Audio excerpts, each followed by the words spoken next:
The Law and You, a look at laws in St. Vincent and the Grenadines which affect our daily lives. The Law and You, presented by lawyer panel P.R Campbell QC and brought to you on SVG-TV as a public service. Ladies and gentlemen, brothers and sisters, boys and girls, greetings. Welcome to another presentation in this public service nation building series, The Law and You. This is program number 902. Coming to you on Monday, the 11th of June, 2018. On this program, I will bring you part 2 of the program which I initiated last Monday. So this would be the essence of a no confidence motion, part 2. But before getting into the topic, a few preliminary comments, beginning as usual with condolences to all families which have suffered recent bereavements. And in that connection, I must send out condolences to the family and the whole Spiritual Baptist fraternity of the departed Bishop Edmund John, Patriarch of the Spiritual Baptist Archdiocese of St. Vincent and the Grenadines. He died last Tuesday, the 5th of June, at the age of 88 years, 9 months. He was born on the 3rd of September, 1929. Bishop John's funeral will be next week, Sunday. That is the 24th of June at the St. Elizabeth Cathedral at Belmont. And I will have some more details for you next week, Monday, DV. Well, as you would expect, it is going to be a funeral of long duration. We'll be starting at the viewing of the body early in the morning, and the service itself would start around midday. Arrangements are trying to be made for the broadcast of the service on both radio and television, but those arrangements have not been finalized. I will tell you more about that on Monday. Very many people from abroad, Spiritual Baptists from Trinidad, Barbados, Grenada, Canada, the United States, England, have indicated their desire to come to St. Vincent for the funeral, Liat permitting, because there was talk of a pilot strike over the weekend, and we have to hope that those who wish to come for Bishop John's funeral would be able to make suitable travel arrangements. And let me remind the members of St. Elizabeth Cathedral, the 9-night service will be held this Wednesday night at 7 o'clock. We already had a third night service, so the 9-night service would be on Wednesday night, 7 o'clock at St. Elizabeth Cathedral. And Baptists everywhere are welcome to join us for that service. Next, I would like to congratulate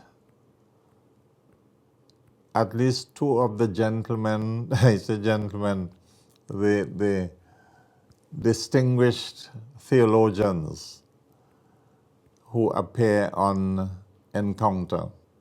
You know, Encounter is a program that I have come to love. And let me say hello to all the participants in Encounter. They have been going on long before the Law and You, long before the Law and You came on the scene. And the Law and You has been on the scene now in its 21st year. I refer to none other than Bishop Sonny Williams. He was recently elected as the General Bishop for the whole Caribbean, the whole Pawi family in Caribbean, called Pawi International. He is the first non-Trinidadian to hold that office, and I want to congratulate him. Let me also congratulate Bishop Dr. George Frederick, who was also elected head of the Men's Fellowships of Powie International, and Reverend Ezra Cumberbatch was elected as head of the Youth Ministries of Powie. Congratulations to all three brethren, as our Rasta brothers would say. You all have been doing fantastic work here in St. Vincent and Grenadines and elsewhere in the Caribbean, and may the Lord continue to bless your efforts. Excuse me.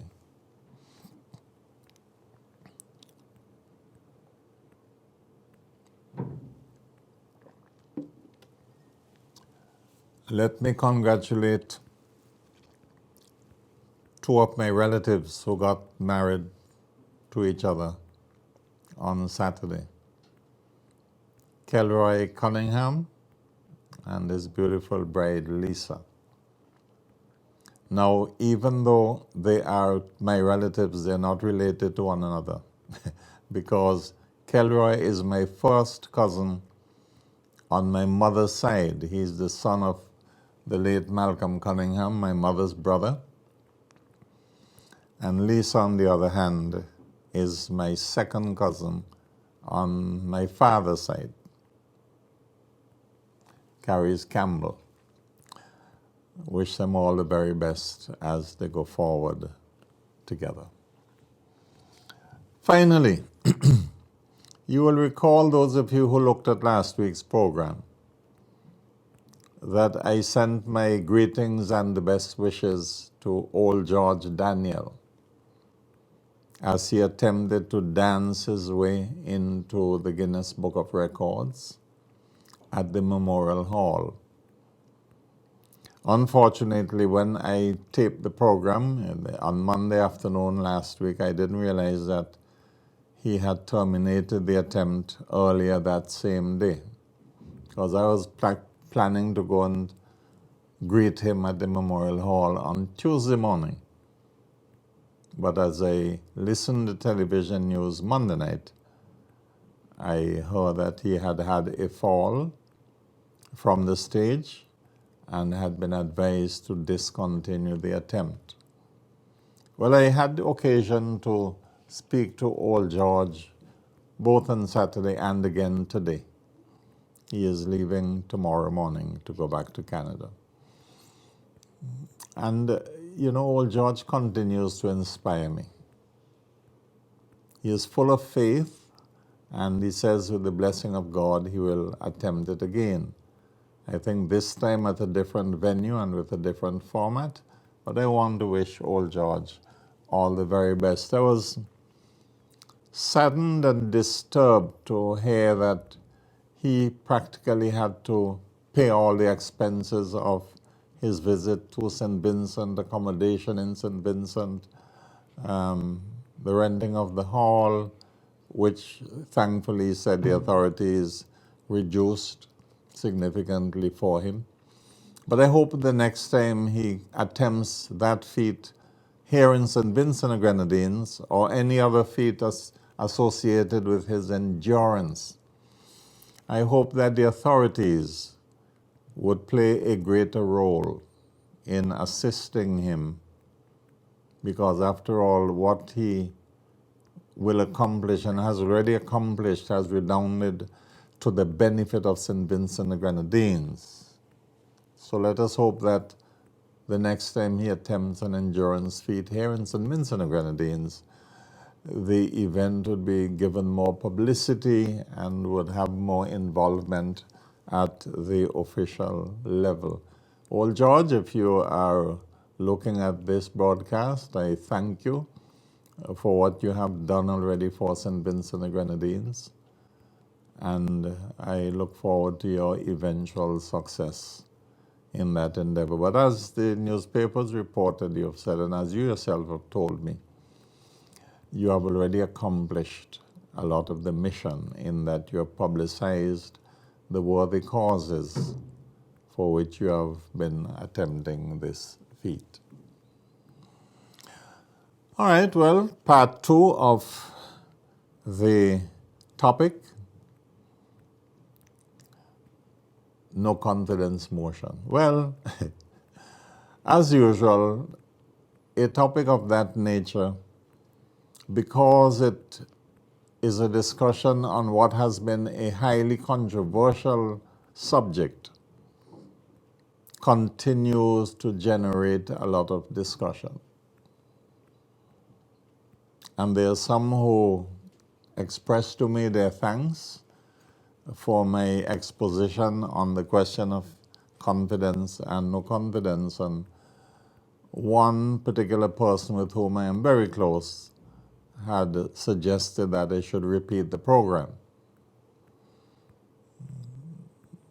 But I indicated to him that I plan to, in a sense, repeat the salient points of the program tonight and to clarify in greater detail some of the issues I had raised in last week's program. Now, I needn't say to you, who have been following me for most of the 21 years that I have been on the air with the Law on You, I needn't say to you that I am coming from a perspective of genuine information. I am not here to deliver political propaganda for one side or the other. There are times when I would take a particular line in a matter of national discussion. And in taking that line, I may side squarely with the government. There are other times when I would take a line that supports the point of view of the opposition. When I come on the Law and You, I don't regard myself as an advocate for either the government or the opposition. I say it as I see it. And those who know me would know that what I say, I mean. Don't have a particular axe to grind. I am not beholden to either government or opposition. Yes, I am formally, by registration, a card-carrying member of the New Democratic Party. But of course, I've had my differences with the New Democratic Party, culminating in the different sides we took on the referendum question. Remember that when I came on board as Deputy Chairman of the Constitutional Review Commission, it was with the blessing of my colleagues in the New Democratic Party. But nearing the end of the road, the party appeared to part company with me because while they had gone along for the better part of 5 years with the proposals, having had representatives on the CRC, when it came to the crunch, they said they were no longer supporting the proposals. And they, of course, campaigned against the constitutional review proposals, and I was championing the cause of the CRC proposals.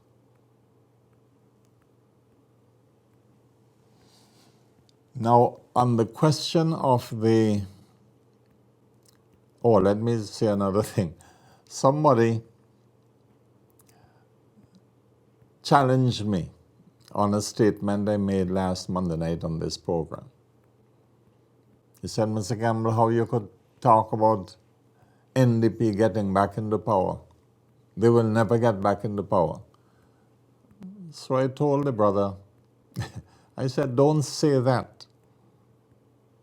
In a democratic society where you have predominantly two parties, it doesn't matter how long one party remains in office, the time will come when the other major party will get into office and the dominant party for years will go into opposition. But he wouldn't accept that. He said, as far as he's concerned, NDP will never see government again. I think that is an unfortunate point of view. And I would urge everyone who supports or belongs to one party or the other to bear in mind that no party lasts in government forever, in any system. The time comes when people want a change, and when that happens, people will make the change. So that those who presently support the ULP in office must bear in mind that the time will come. I may not be around to see it, but the time will come when ULP will be in opposition. And for those who presently support the New Democratic Party, the time will come when the NDP will get back into government. And it behoves both sides to conduct themselves with that expectation in mind. You see, NDP in opposition must not take positions which it would not like being taken against it when it gets into office. And on the other hand, the ULP must not take positions or do things or follow policies which it would not like when it gets into opposition. You know, Mr. Sir James Mitchell,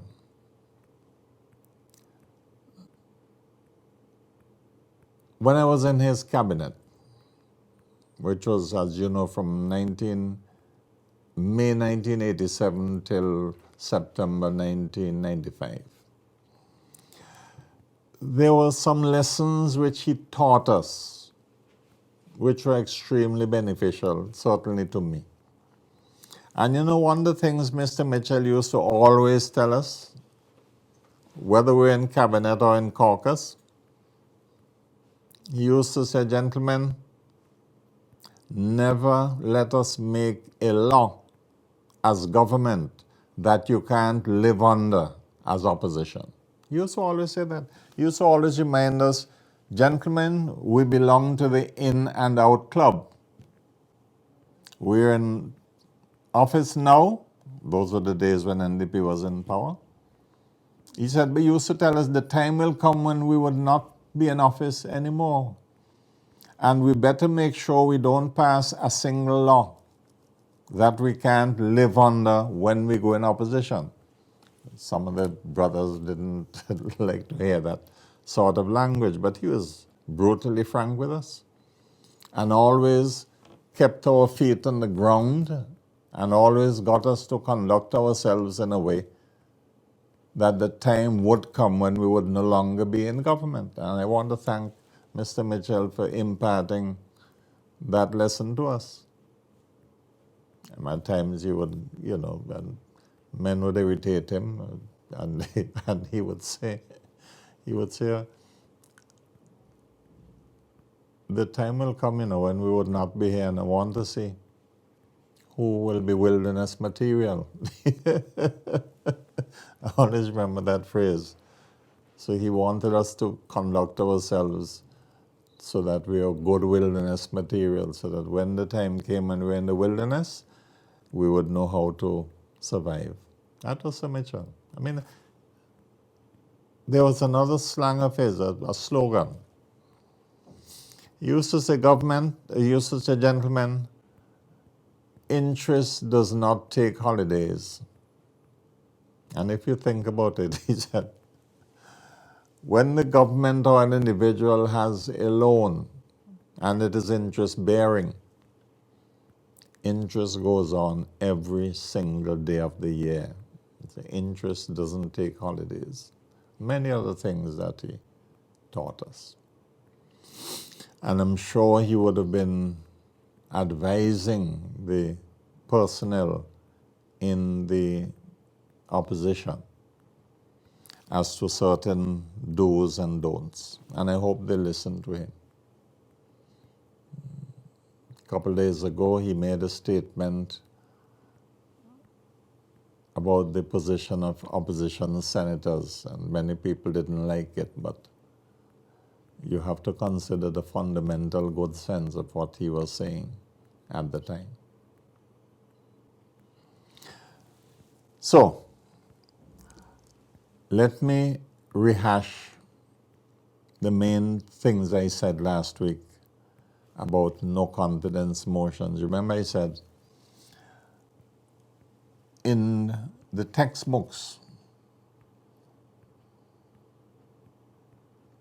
motions of no confidence are generally referred to as motions of confidence. In fact, last week, Monday night,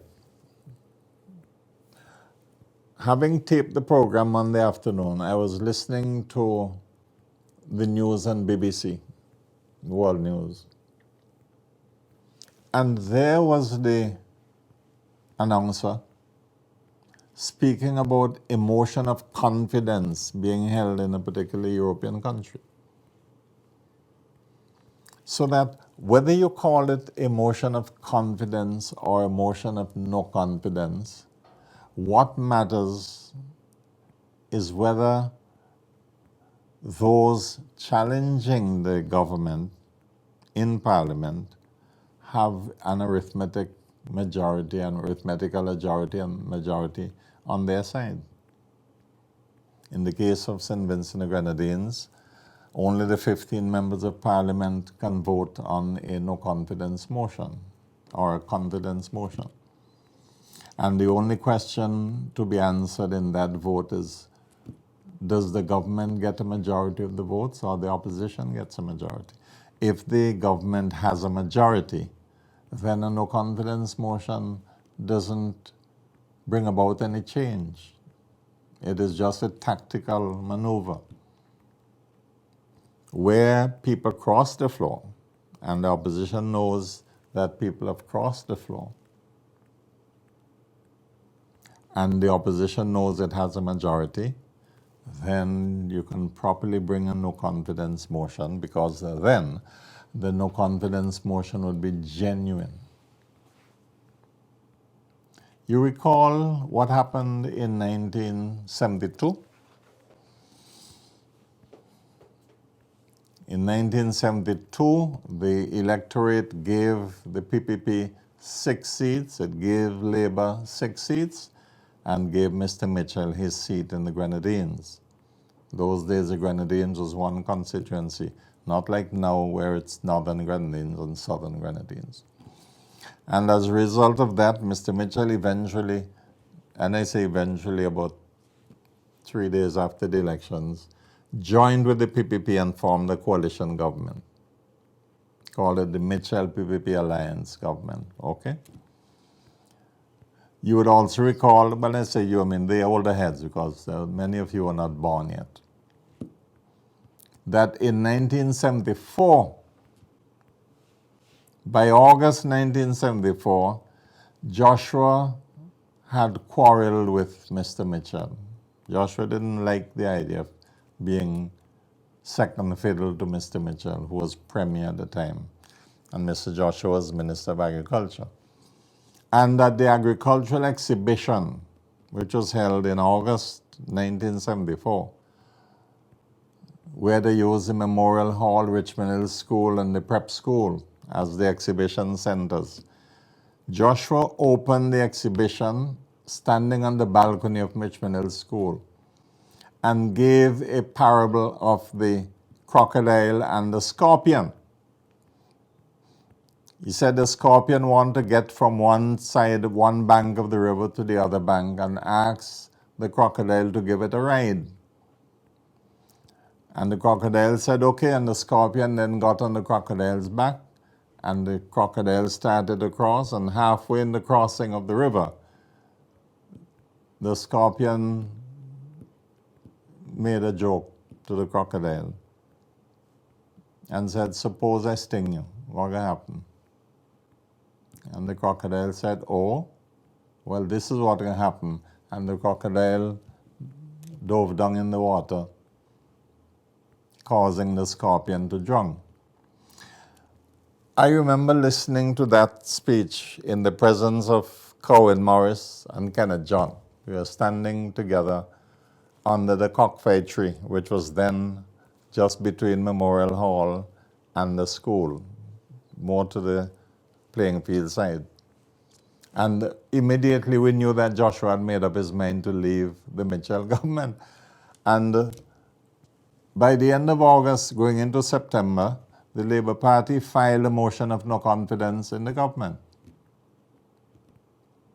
The House was duly convened.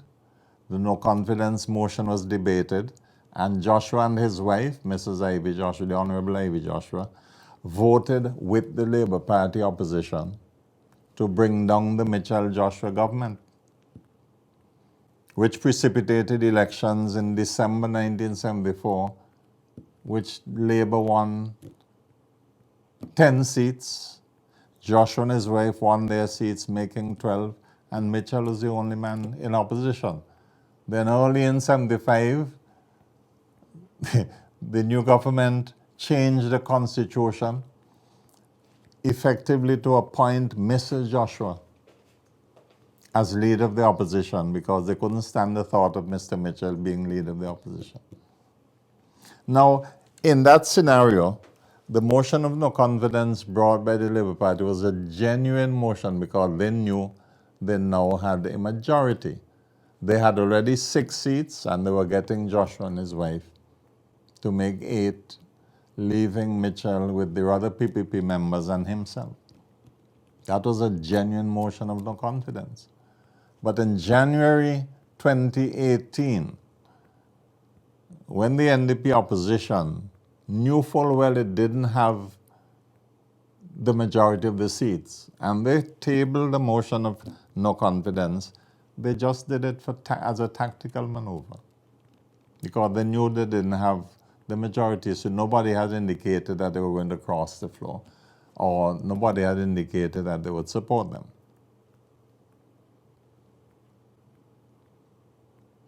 So that I thought I would illustrate using a live, from our own historical experience, that example. So that, to recap, the notion of confidence, I said the notion, not motion, the notion, the idea of no confidence hinges on the majority of seats in the parliament and has nothing to do, as I said last week, nothing to do with whether you support the policies of the government or whether you have a high opinion of the government, nothing to do with opinion. Simply has to do with the number of supporters a government side has from the elected members in Parliament. Now, Barbados recently had elections where the BLP won 30 seats, all 30 seats in the House. And the Prime Minister-elect floated the idea that she would have to get the Constitution amended to enable the Governor-General to appoint opposition senators in the Senate. But before she could do that, Dr. Atherley, who had been one of the 30 elected members of the BLP, went over, indicated to the Governor-General and to the Prime Minister that he's going to sit as an opposition member, which he did, and has appointed opposition senators, which he has a right to do because he is leader of the opposition. So Parliament is a question of numbers. And confidence or no confidence is a question as to where do the numbers lie? Who has the greater number of supporters, of seats in the Parliament? As simple as that. So that whenever any motion is brought in the House of no confidence, and the government knows that it has a majority, it is entitled to amend the motion using the majority it has, which the opposition motion is trying to say it doesn't have, because the motion of no confidence is saying you, the government, have lost the majority on the House. Government say, we've lost a majority. Well, bring your motion and we'll amend it using this majority which you say we don't have. Any motion brought to Parliament can be amended. So you bring a tactical motion, the opposition is, the government is going to use a tactical maneuver to amend your motion. And it will happen any time you bring a motion of no confidence without having the majority of the seats to depend upon. It's as simple as that. It's, as I said before, a question of arithmetic, numbers.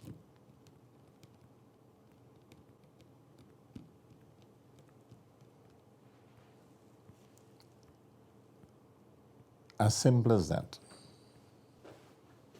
It's the numbers.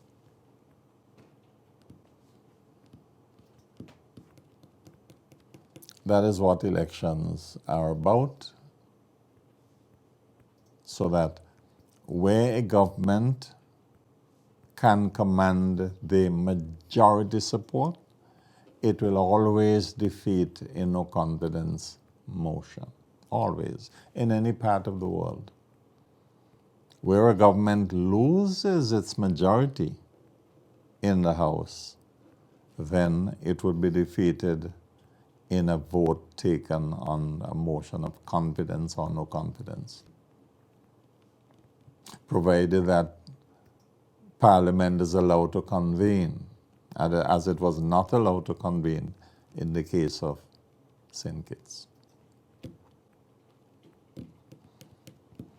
All right, well, I don't intend to return to that topic for a good little while.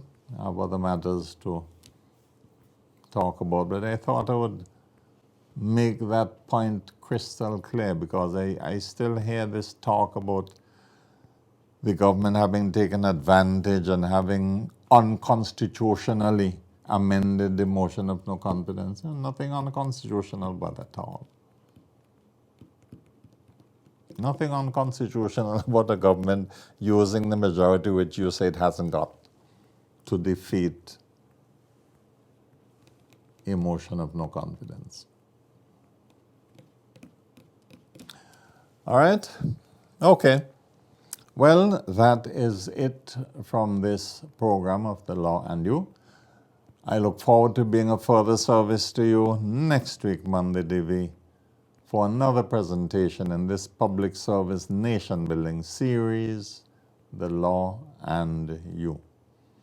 Do have a pleasant week, ladies and gentlemen, brothers and sisters, boys and girls, and may the good Lord continue to bless us all.